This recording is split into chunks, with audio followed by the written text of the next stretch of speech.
महाराष्ट्र का इलेक्शन हुए 1 महीने से ज्यादा हो चुका है। हरियाणा का इलेक्शन हुए 3 महीने हो चुके हैं। दोनों जगह सरकारें बन चुकी हैं, वो सरकारें अपना काम कर रही हैं, लेकिन इंडी गठबंधन का रोना धोना ही खत्म नहीं हो रहा भाई।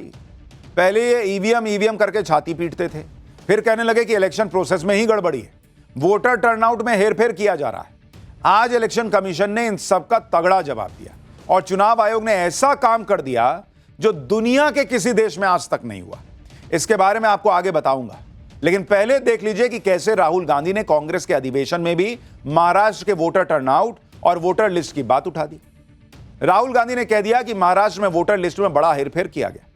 लोकसभा चुनाव के बाद महाराष्ट्र की 118 सीटों पर 72 लाख वोट जोड़े गए और इनमें से 102 सीटों पर बीजेपी ने जीत दर्ज की। इससे साफ है कि कहीं ना कहीं कुछ गड़बड़ है। बॉस, पहले तो मन बना लीजिए कि ईवीएम में गड़बड़ी हो रही है, वोटर जोड़े जा रहे हैं, क्या हो रहा है, एक बार मन तो बनाइए। खैर, जब से महाराष्ट्र के नतीजे आए हैं तब से राहुल गांधी और उनका इकोसिस्टम यही बात कर रहा है कि वोटों में हेरफेर हुई। अब वहां अधिवेशन में 25 लोग पूछेंगे कि राहुल जी आप जिता क्यों नहीं पाते, तो क्या बोलेंगे? तो कुछ ना कुछ तो लाना होगा कि ईवीएम में गड़बड़ी है, 72 लाख वोट जोड़ दिया, ये हो गया वो हो गया। अपने आप को कैसे बोलेंगे कि मैं फेल हूं? 72 लाख वोटों की जो बात राहुल गांधी ने कही, उस पर चुनाव आयोग ने ऐसा जवाब दिया जो जवाब सुनकर ये लोग सन्नाटे में चले जाएंगे, क्योंकि लोकसभा चुनाव से लेकर अब तक इनका एक सूत्रीय एजेंडा यही है कि इलेक्शन प्रोसेस को ही कटघरे में खड़ा कर दो। लोकसभा चुनाव में हार हुई तो इंडी गठबंधन की तरफ से यह नैरेटिव सेट करने की कोशिश हुई कि वोट परसेंट में गड़बड़ी है। हरियाणा विधानसभा चुनाव में हार हुई तो ईवीएम पर सवाल उठे। अब जब महाराष्ट्र विधानसभा चुनाव में सुपड़ा साफ हो गया तो वोटर लिस्ट में हेराफेरी के आरोप लगा दिए। राहुल गांधी ने जो आरोप लगाए वो नए नहीं है। इससे पहले महाराष्ट्र कांग्रेस लोकसभा चुनाव के बाद महाराष्ट्र की वोटर लिस्ट में मनमाने तरीके से नए नाम जोड़ने के आरोप लगा चुकी है। हालांकि महाराष्ट्र कांग्रेस ने 72 लाख नहीं बल्कि 50 विधानसभा सीटों पर लोकसभा चुनाव के बाद 50,000 से ज्यादा नए वोटर जोड़ने का आरोप लगाया था और दावा किया था कि इनमें से 47 सीटों पर महायुति को जीत मिली। कांग्रेस के आरोपों पर चुनाव आयोग 66 पन्नों का डिटेल जवाब ऑलरेडी दे चुका है। अपने जवाब में चुनाव आयोग ने साफ कर दिया था कि महाराष्ट्र की वोटर लिस्ट में वोटर्स के नाम न तो मनमाने ढंग से जोड़े गए न हटाए गए। चुनाव आयोग के मुताबिक लोकसभा चुनाव 2024 के बाद महाराष्ट्र की सिर्फ 6 विधानसभा सीटों में करीब 50,000 नए वोट जुड़े थे। ऐसे में कांग्रेस का 47 सीटों पर महायुति की जीत का दावा सरासर गलत है। आज सीडब्ल्यूसी की बैठक में राहुल गांधी जो लोकसभा चुनाव के बाद 70 लाख से ज्यादा नए वोटर जोड़ने की बात ले आए, वो दरअसल महाराष्ट्र में 2019 के विधानसभा चुनावों के बाद से इस बार के विधानसभा चुनाव तक यानी 5 साल में बढ़े हुए वोटर्स की संख्या है। अब राहुल गांधी होमवर्क नहीं करते हैं, उनकी टीम में कैसे लोग हैं, मुझे तो समझ ही में नहीं आता है भाई। चुनाव आयोग महाराष्ट्र में वोटर लिस्ट में हेराफेरी के कांग्रेस के आरोपों की सच्चाई बता रही है, लेकिन कांग्रेस ने महाराष्ट्र में वोटिंग का समय खत्म होने के बाद फाइनल अपडेट के बीच बड़ी संख्या में वोट बढ़ाने पर भी सवाल उठाए। इसी के बहाने महाराष्ट्र चुनाव में कांग्रेस की सहयोगी शिवसेना उद्धव गुट ने भी चुनाव आयोग को घेरने की कोशिश की। चुनाव आयोग को वोटों का चोर तक बता दिया।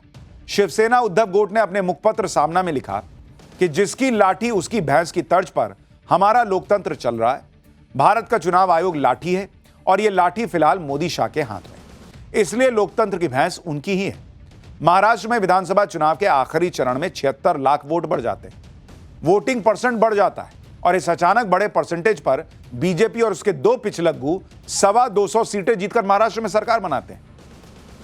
यह सवाल महाराष्ट्र कांग्रेस ने चुनाव आयोग से पूछा, लेकिन चुनाव आयोग ने कांग्रेस की शंकाओं को खारिज कर दिया और फैसला सुनाया कि 1 घंटे में 76 लाख वोट बढ़ना आसानी से संभव है। यह सामना में छपा। हालांकि चुनाव आयोग की तरफ से वोटिंग परसेंटेज पर उठाए जा रहे सवालों का भी डिटेल में जवाब दिया जा चुका है। चुनाव आयोग साफ कर चुका है कि वोटर टर्नआउट में किसी भी तरह का बदलाव संभव ही नहीं है, क्योंकि कैंडिडेट्स के एजेंट के पास फॉर्म 17C में वोटिंग खत्म होने के समय वोटिंग परसेंट का आंकड़ा दर्ज किया जाता है। चुनाव आयोग ने डिटेल नोट जारी करते हुए यह भी साफ किया कि शाम 5 बजे से रात 11:45 बजे तक वोटिंग परसेंटेज में बढ़ोतरी सामान्य थी, जो कुल वोटिंग को जोड़ने की प्रक्रिया का हिस्सा था। लेकिन तब क्यों नहीं हंगामा करते हैं जब आपके कैंडिडेट के एजेंट को जो है वो 17C मिलता है, जिसमें लिखा होता है भाई इतना परसेंट है। चुनाव आयोग एक एक आरोप पर धड़ाधड़ जवाब दे रहा है, लेकिन राहुल गांधी और उद्धव ठाकरे नए नए बहाने ढूंढ रहे हैं, क्योंकि नीचे जवाब देना है ना बॉस, तो क्या बोलेंगे। तो इसलिए चुनाव आयोग को टारगेट कर रहे हैं। लेकिन चुनाव आयोग को टारगेट करने और ईवीएम का रोना रोने से पहले इन्हें अपने सहयोगियों की बात सुन लेनी चाहिए। शरद पवार, एनसीपी की नेता सुप्रिया सुले ने भी कह दिया भाई कि ईवीएम में गड़बड़ी का पूरा मामला बहुत ही परेशान करने वाला है, लेकिन इसमें क्या तकनीकी समस्या है या वोटर लिस्ट में कोई गड़बड़ी है, इस पर चर्चा करने की जरूरत है। जब तक टेक्निकल सबूत हाथ में नहीं आते तब तक ईवीएम पर आरोप लगाना ठीक नहीं है, क्योंकि इसी ईवीएम से वो खुद 4 बार चुनाव जीत चुकी है। लेकिन कांग्रेस ने तो जैसे ठान लिया है, सवाल उठाने हैं तो उठाने हैं। और जब चुनाव आयोग ने कांग्रेस की तरफ से पूछे गए सारे सवालों के जवाब दे दिए तो अब कांग्रेस ने चुनाव से जुड़े नियमों में बदलाव का मुद्दा बना दिया और 24 दिसंबर को इस बदलाव को सुप्रीम कोर्ट में चुनौती दे दी।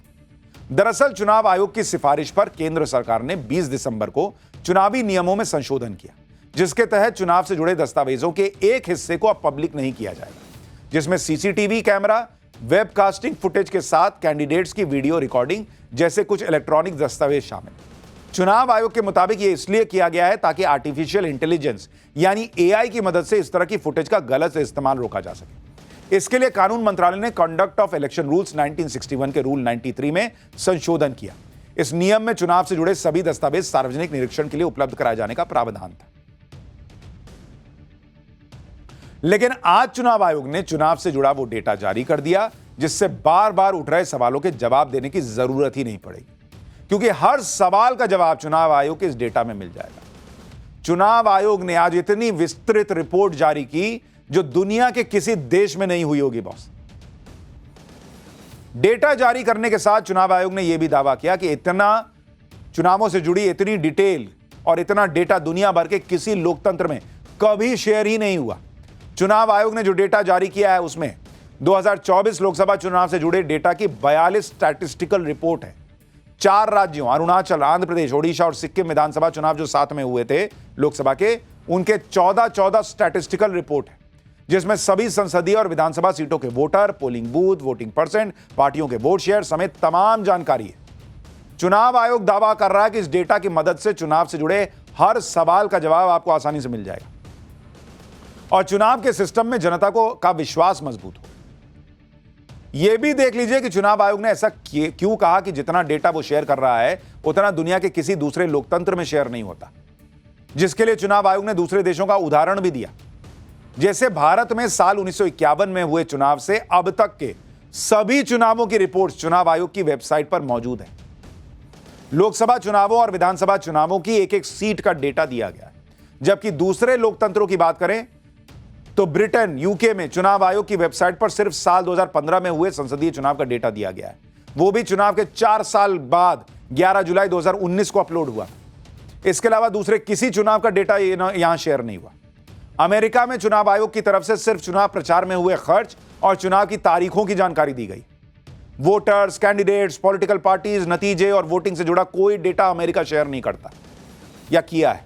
इसी तरह कनाडा में चुनाव आयोग की वेबसाइट पर 12 से 13 रिपोर्ट शेयर की गई, वो भी साल 1997 में हुए चुनाव और उसके बाद के चुनावों की।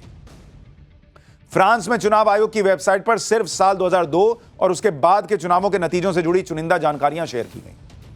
ऑस्ट्रेलिया में भी चुनाव आयोग की वेबसाइट पर साल 2001 और इसके बाद हुए चुनावों का डेटा मौजूद है। इससे पहले के चुनावों के डेटा में सिर्फ अलग अलग इलाकों में पार्टियों की जीती हुई सीटों और जीत के मार्जिन की जानकारी। सिंगापुर में चुनाव आयोग की तरफ से सिर्फ कैंडिडेट्स को मिले टोटल वोट और चुनाव के तारीखों की जानकारी शेयर की गई। यह सारी जानकारी भी साल 1993 और उसके बाद हुए चुनावों की है, उससे पहले की कोई जानकारी नहीं। चुनाव आयोग कह रहा है कि बॉस हमने 1951 से लेकर 2024 तक का सारा डेटा जो आप सोच सकते हैं वो वेबसाइट पर मौजूद है। और ये लोग गाली दे रहे हैं कि चुनाव आयोग जो है इसकी भैंस उसकी भैंस है। अरे पहले ये भैंस मतलब ये बहस खत्म कीजिए जो आप लोग ईवीएम पे करते हैं, लेकिन वो तो होना नहीं है। डेटा से मतलब थोड़ी है, हंगामा करना है।